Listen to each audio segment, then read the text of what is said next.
Welcome to The Rite of Passage with Vanessa Riley, the podcast where storytelling meets passion and every page turns into a new adventure. I'm your host, Vanessa Riley, and together we'll dive deep into untold histories, reflect on current events through a historical lens, share behind-the-scenes writing insights, and explore the ups and downs of the author's journey. From rich historical novels to unforgettable characters to pop culture's intrusion on the written word, hey, we're going to explore it all. So grab your pen, your notebook, and let's begin our journey through the written word.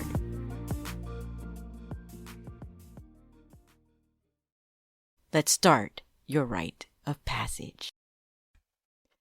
Welcome to Censorship. When your words get flagged, your voice is already under fire. The warning that sparked it all. It started with a slide. 9 months away from the release of Fire, Sword, and Sea, my fourth historical fiction novel, I was using Canva, an online design tool, to create character slides. Each slide was a snapshot of a journey, a woman who rose from enslavement to ship captain, a reimagined heroine defying colonial narratives and gender norms. I hit the Add Speaker's Note button, eager to get tips for speaking. Hey, I dream big, thinking I'll be having substantive discussions on my writing and research. And then Canva flagged me. It warned me that this appears I'm working on a political topic which is not supported. I paused. Political? This wasn't a manifesto. I didn't mention government, war, or even the man in the White House. Just a character arc. A woman doing what men historically claimed as their domain. A woman who had been enslaved, now captain of her own destiny. Was that what triggered the flag?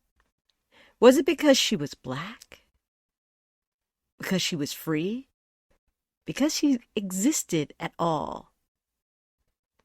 At the time of this recording, Canva has not responded.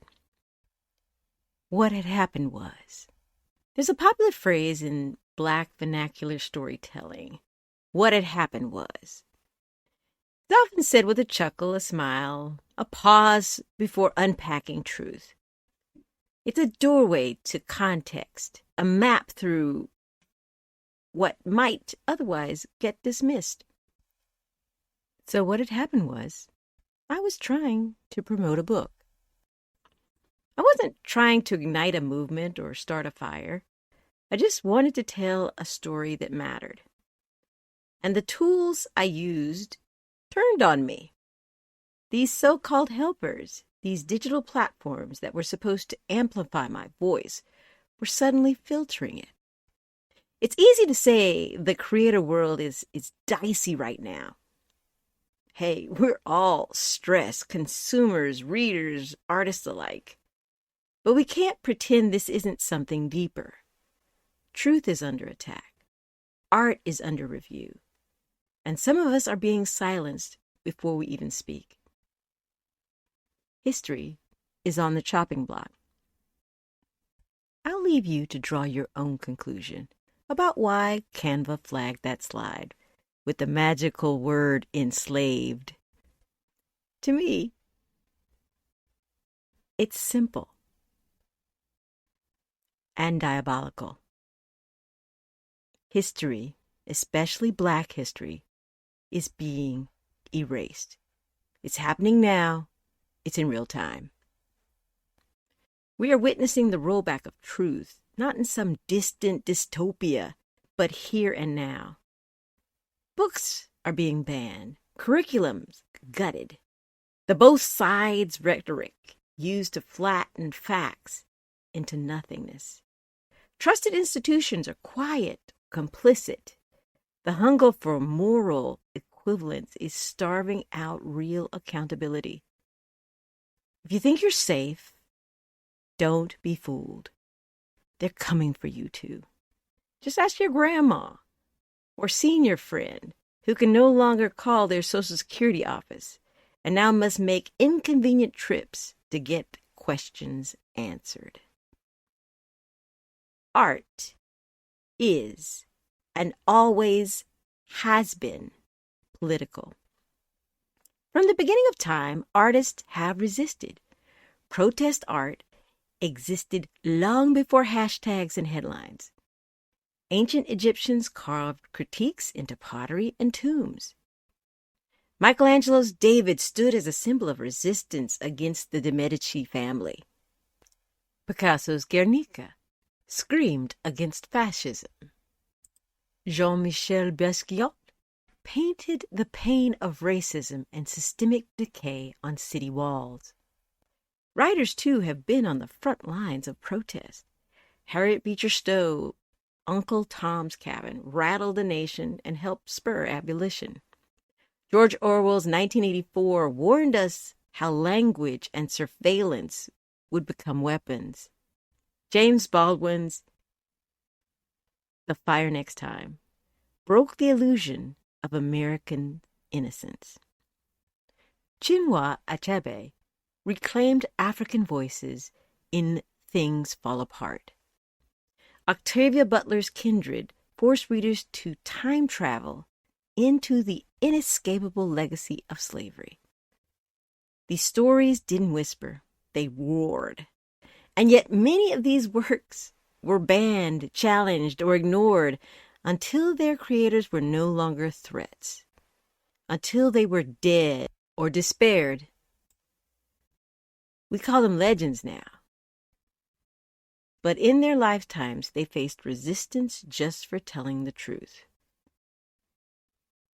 The risk of telling stories in 2025. Now, I'm not comparing myself to these masters, but here is the truth. You never know how far a writer might go if they weren't forced to create under duress. What stories never get told because someone's afraid of losing a contract, a platform, a chance? As we hurtle toward the release of Fire, Sword, and Sea in January 2026, I know the stakes. This novel challenges colonial history. It questions gender roles and race. It doesn't hold back. And yes, that means it may face backlash. But I owe it to my characters and the ancestors behind them to be honest, to be bold. I wish it felt better to be a truth teller right now. But it doesn't. It feels risky, lonely, like shouting into the wind and hoping the algorithms don't mute you. Algorithms are the new gatekeepers. Back to that Canva flag. Back to the bots. We like to pretend the internet is neutral, but algorithms aren't free thinking. They're coded by people with biases, people with blind spots, people who might think that a Black woman becoming a ship captain is too political. These systems decide what gets seen, what gets buried, and what gets flagged. And in this brave new world, even our tools are weapons of control. So what do we do? Honestly, I do not know. I rely on these tools. I use them to work faster, reach farther. But every time I click publish, I wonder, am I aiding my own silencing? Feeding the same beast that's ready to swallow me? Still here, still talking. I have no tidy resolution to offer, but I do have a promise. I'm still here. I'm still writing, still teaching, still telling the truth for as long as the bots allow. Because censorship isn't always loud.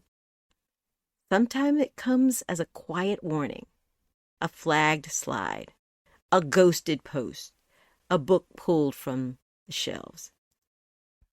And sometimes, yes, sometimes, protests are simple acts, continuing to paint, dance, and create. continuing to speak, continuing to write, continuing to tell our stories. To be the first to know about Fire, Sword, and Sea, go to bit.ly/fireswordseaupdate. It's a simple list, and I'll be able to contact you directly as we know more of how this book is doing and where it's available. Show notes include a list of books mentioned in this broadcast. This week, I'm highlighting Fountain Bookstore through their website and bookshop.org. You can find my notes on Substack or on my website, vanessariley.com, under the podcast link in the About tab. Help fight the bots by hitting like and continue to share this podcast. You are essential to its growth. Thank you for listening. Hopefully you'll come again. This is Vanessa Riley.